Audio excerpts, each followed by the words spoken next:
अर्थी निकले घर के बाहर से तो दरवाजे बंद मत करना। ये मत सोचना कि अशुभ जा रही है अर्थी निकल जाए दरवाजे से तो मुंह मत फेरना। अपने बच्चे का हाथ पकड़ना तो कहना, देख बेटा, जो गत इसकी हुई है एक दिन यही गत हमारी भी होने वाली है। और किसी की जाती हुई अर्थी को देखकर ये भी मत सोचना कि बेचारा दुनिया से चल बसा। ऐसे बोलते हो बेचारा चल बसा जैसे तुम अमृत पी करके आए हो, तुम्हें जाने ही ना हो। ध्यान रखना, ऐसे अकड़ के जीते हो, मौत आएगी तो पड़ोस में आएगी, हमारे घर तो मौत आने वाली। अरे किस बहकावे में जीते हो? चलती हुई अर्थी को देखना और ये सोचना कि एक दिन मेरी भी यही स्थिति होगी और एक दिन मुझे भी लोग कांधे पर उठाएंगे और मेरी सारी हस्ती को शमशान में फूंक फांक कर चले आएंगे। जिंदगी का बोध लीजिए।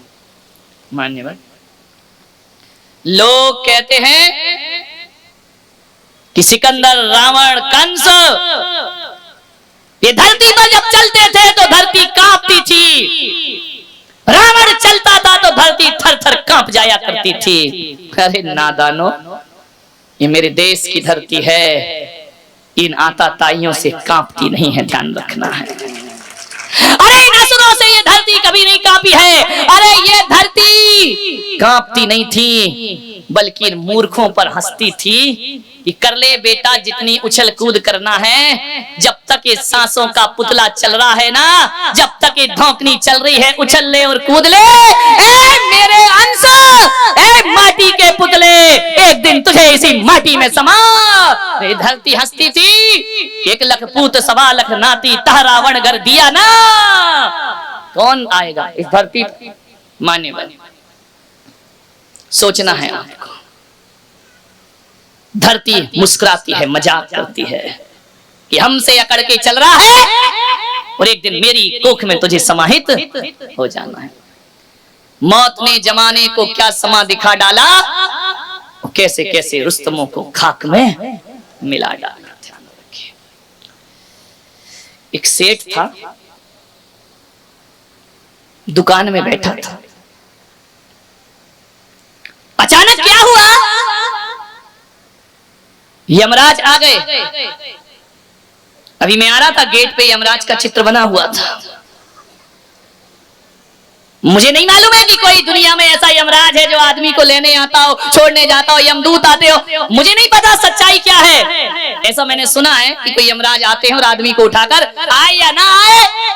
ये जो कहानी कह रहा हूं ये सरासर गप है, ध्यान रखना, झूठी है।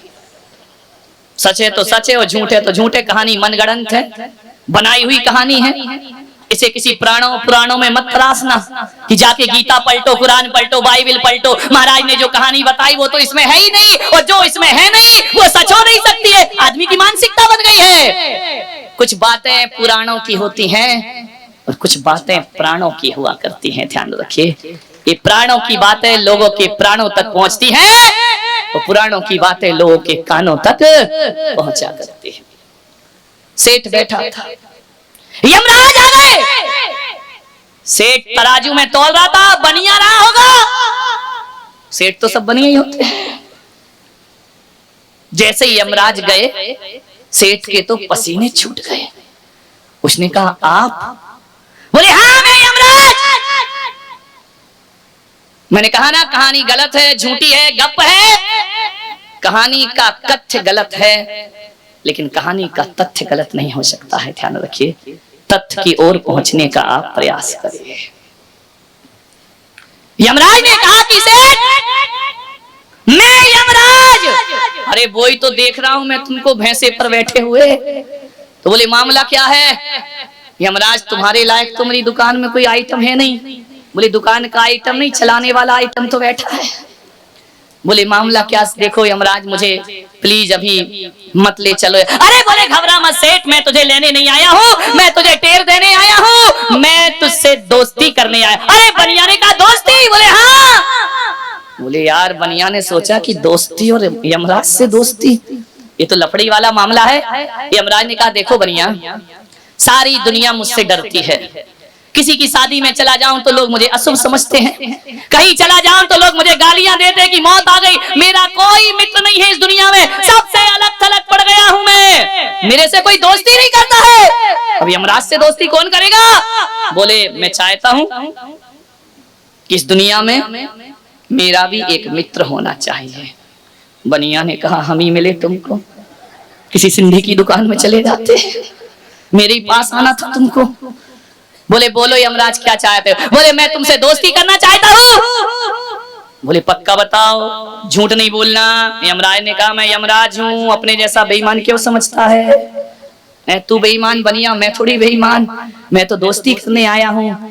तो बोले पक्का? बोले बिल्कुल पक्का। बोले दोस्ती समझो? बोले समझो। यमराज ने कहा मिला हाथ, बनिया ने कहा दूर से। तुमको पकड़ने का मतलब है कि चलो। अरे यमराज बोले यार तू मुझ पे विश्वास कर, मैं तुझे नहीं ले जाऊंगा। तो बनिया ने कहा एक बात बताओ, अब तो तुम और हम दोस्त हो गए। बोले हो गए। बनिया ने कहा बताओ दोस्ती में फायदा? अब बनिया तो बाप बड़ा ना भैया, एक्सपीरियंस बोल रहा है तुम्हारा। देखो यहाँ बैठ के भी सबसे बड़ा रुपया, ध्यान रखिए। बनिया को तो नोट से मतलब है, किसी से कोई लेना देना नहीं है, बनिया को तो पैसा मिलना चाहिए। बनिया ने कहा मित्र तुमसे दोस्ती करने में फायदा क्या होगा? अरे यमराज ने कहा यार तू पागल है क्या? दोस्ती भी फायदे नुकसान के लिए की जाती, तू दोस्ती कर रहा है कि धंधा कर रहा है? बोले यार दोस्तों को फायदा तो मिलना चाहिए। यमराज ने कहा समझ गया बनिया क्या कहना चाह रहा है। यही कहना चाह रहा है कि जब भी आओ तो पड़ोसी को ले जाना, मेरे लेने का नंबर कभी नहीं जाना। यमराज ने कहा बोल बनिया क्या चाहता है? बोले मैं ये चाहता हूँ। बोले बोल सेठ क्या इच्छा है तेरी? बोले तुम तो समझ गए होगे अंतर्यामी हो। बोले देखो सेठ, आरजू खुदा से करो बंदे से नहीं, और दोस्ती हमसे करो धंधे से। तुम्हें ले जाना मेरा धंधा है, यदि घोड़ा घास से दोस्ती करेगा तो खाएगा क्या? बोले तुम्हें लेकर के तो मैं जाऊंगा, लेकिन आज नहीं ले जाऊंगा। सेठ ने कहा यार बख्शोगे नहीं? बोले नहीं, ये तो दुनिया की रीत है, बड़े बड़े महापुरुष भी आए तो वो भी काल के गाल में समा जाते। तो बनिया ने कहा एक काम करो, तुम लेने आओगे? बोले पक्का।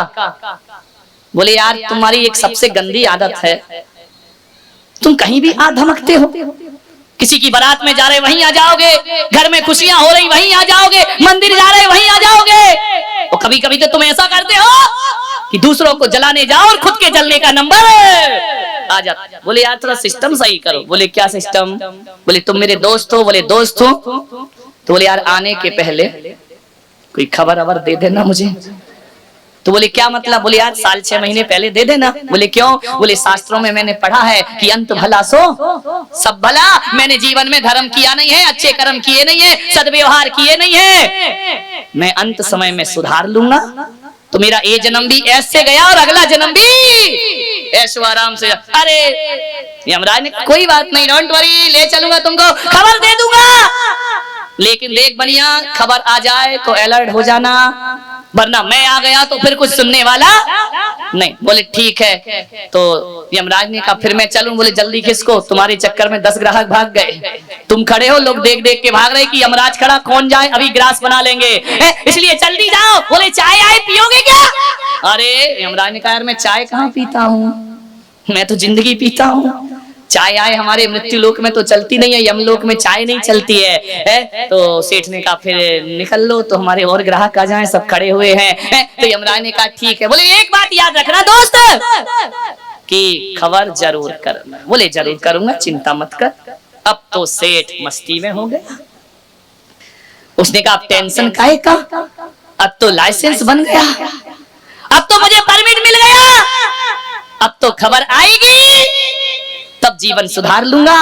पहले तो थोड़ा धर्म कर ही लेता था। सेठ ने कहा अब तो ऐशो आराम करो, खाओ पियो मौज मस्ती करो। रात में खाने लगा, आलू खाने लगा, प्याज खाने लगा, मंदिर जाना भूल गया, होटल जाना शुरू करे, बहुत मौज मस्ती कर लो, नरम नरम गरम गरम तरम तरम सब आने दो, जो देखो जब देखो तब खाए पिए ऐश करे। सुरा सुंदरी का शौकीन हो गया सेठ बुढ़ापे में, जिंदगी बिगाड़ ली। बस यही बात थी उसके मन में कि अंत सुधरा तो, और अब तो अंत सुधरेगा ही सुधरेगा, क्योंकि यमराज आने से पहले एक आध चिट्ठी तो भेजेगा ही भेजेगा। भूल गया, ध्यान रखना, जब जब आदमी मौत को भूलता है जिंदगी के सफर में कदम लड़खड़ा जाते हैं। ध्यान रखिए, जो मौत को याद रखता है कदम संभाल संभाल करके उठते हैं। ध्यान रखना, अभी तुम्हें पता चल जाए कि तुम्हें सांझ ही मरना है तो क्या शराब पी सकते हो तुम? अभी पता चल जाए कि आज तुम्हारी जिंदगी का आखिरी दिन है तो क्या मांसाहार कर पाओगे तुम? क्या रंगरलियां मना पाओगे? यदि पता चल जाए कि घंटे भर बाद मरना है तो मैं कहता हूं पंडाल में सारे बैठे लोग राम नाम की, अरिहंत नाम की माला लेकर बैठ जाएंगे और सोचेंगे कि जीवन भर का प्रायश्चित कर लिया जाए, जो अपराध किए हैं वो खत्म कर लिए जाए, उन्हें धो लिया जाए, जिनसे दुश्मनी है दोस्ती कर ली जाए, क्योंकि घंटे भर बाद तो मुझे दुनिया से ना खा सकेगा ना पी सकेगा। आदमी जो मौत को भुलाते हैं वो अक्सर बहक जाया करते हैं। ध्यान रखें, इसलिए मृत्यु को हमेशा याद रखिए जीवन में। कुछ याद रखो या ना रखो, जीवन के दो परम सत्य हैं। एक तो वह है जिसने हमें भेजा है, वो परमात्मा जीवन का परम सत्य हुआ करता है, और एक वो है जो हमें जीवन छीनता है, वो मौत जीवन का परम सत्य हुआ करती है। भूल गया सेठ, एक दिन यमराज आ गए, उन्होंने कहा सेठ, अरे बोले कौन मित्र, आओ पधारो, कुछ लोगे? अरे लोगे होगे नहीं। बोले क्या? बोले चलो टाइम हो गया। अरे बोले यार देखो धोखा मत दो, तुमने दोस्ती में वादा किया था कि खबर दूंगा, चिट्ठी दूंगा, तुमने कुछ नहीं दी, फिर अचानक आ धमके। तुम्हारी जात कभी चेंज होगी या नहीं होगी? है? उसने कहा यार ये जात वात की बात मत कर, तेरा समय हो गया, तेरे चलने का समय हो गया, चलो अब तेरे को एक मिनट भी यहाँ नहीं रुकना है, तेरी जिंदगी की दी हुई सांसें अब खत्म। सेठ तो घबरा गया। सेठ ने कहा यार मैंने तो अभी अपने आप को बदला ही नहीं है, मैंने कुछ किया ही नहीं, ना धर्म किया, ना पूजा की, ना पाठ की, ना मैंने सत्कार किया, ना परोपकार किया, और मुझे मालूम है मरने के बाद मेरी दुर्दशा, ऐसे कृत्य मैंने किए हैं। मौत ने कहा समय खत्म हुआ, चलिए तुम्हारा टाइम पूरा हो चुका है। उसने कहा यार धोखा मत दे, तूने दोस्ती की थी, और यार तूने तो कहा था कि चिट्ठी लिखूंगा, और एक भी चिट्ठी नहीं लिखी तूने। यमराज ने कहा पागल, एक नहीं कई चिट्ठियां लिखी हैं मैंने। चिट्ठी कई लिखी हैं, आई तो एक भी नहीं। बेटे से कहा क्यों रे रामलाल? बोले यमराज अंकल की चिट्ठी आई क्या? उसने कहा बुढ़ऊ पागल हो गया, दिमाग खराब, कोई यमराज चिट्ठी विट्ठी लिखता है क्या? पत्नी शिकारी सौभाग्यवान इधर आ। बोले क्यों चिल्ला रहे सवेरे सवेरे? बोले सारा सौभाग्य जा रहा है तेरा। बोले मतलब क्या है? बोले वो चिट्ठी बता जो पोस्टमैन दे के गया था। अरे बोले कोई चिट्ठी बिट्ठी नहीं, जीवन में ऐसे काम किए कोई तुमको चिट्ठी लिखेगा? लोग तो तुम्हें गाली देने को तैयार नहीं है, तुम चिट्ठी की बात कर रहे हो। अरे बोले तू ज्यादा बकबक मत कर, जिंदगी के हिसाब किताब, जिंदगी खतरे में पड़ी है। बोले यमराज की चिट्ठी आई थी क्या? बुढ़िया ने देखा कि बुढ़े का ऊपर का माला खराब हो चुका है। यमराज से कहा कि देखो मैं झूठ बोल सकता हूँ, पत्नी झूठ कैसे बोलेगी, बच्चे झूठ कैसे बोलेंगे? ये सब कह रहे हैं कि हमारे यहाँ कोई चिट्ठी विट्ठी नहीं आई है। यमराज ने कहा मैंने चिट्ठी भेजी। बोले यमराज ऐसा तो नहीं है कि चिट्ठी तुमने मुझे भेजी हो और एड्रेस सुभाष का लिख दिया हो? अब हो सकती है गलती, क्या करे? यमराज ने कहा नहीं, तुम्हारे यहाँ एड्रेस कंप्यूटर में होते हैं और यहाँ मेरे दिमाग में मेमोरी में सब फिट है, मुझे एक एक का पता मालूम है, एक एक का टाइम मालूम है, मेरे यहाँ कोई गलती नहीं होती है। आदमी यही सोचता है कि चिट्ठी अपनी हो और एड्रेस पड़ोसी का होना चाहिए। यमराज ने कहा सेठ तुझे चिट्ठी पढ़ने का समय नहीं था। अरे तुमने लिखी नहीं, चलो यमराज एक चिट्ठी नहीं पढ़ पाया, दूसरी लिख देते, दोस्ती में क्या बिगड़ रहा था? अरे बोले मैं दोस्ती का पक्का हूँ, एक नहीं 5-5 चिट्ठियां लिखी हैं, लेकिन नादान तेरे पास पढ़ने का समय। उसने कहा 5 चिट्ठी आई और मैंने एक भी नहीं पढ़ी। पूरे बिस्तर स्तर फेंके, टेबल फेंका, सामान फेंके, बही खाते की टेबल हटाई, चिट्ठी गई तो कहाँ गई? मैंने तो मकान भी नहीं बदला, वही मकान है।